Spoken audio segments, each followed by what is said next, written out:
How to select more than one room in Homestyler. If you're working on multiple areas at once, selecting more than one room in Homestyler can save tons of time.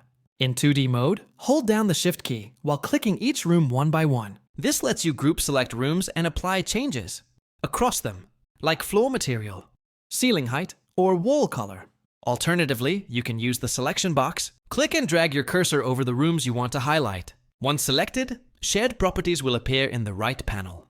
You can then make uniform changes, such as flooring type or room tags. This is extremely useful when working on large projects like office spaces, multi-unit housing, or open floor concepts. If you want to group the selected rooms into a layout section, use the grouping option in the Properties panel. Pro tip: using bookmarks and layer. Visibility makes switching between selected zones even faster. Want to use features like these? Join Homestyler for free using the link in the description. Batch selection helps keep your workflow efficient and consistent. Use it often to reduce repetitive edits.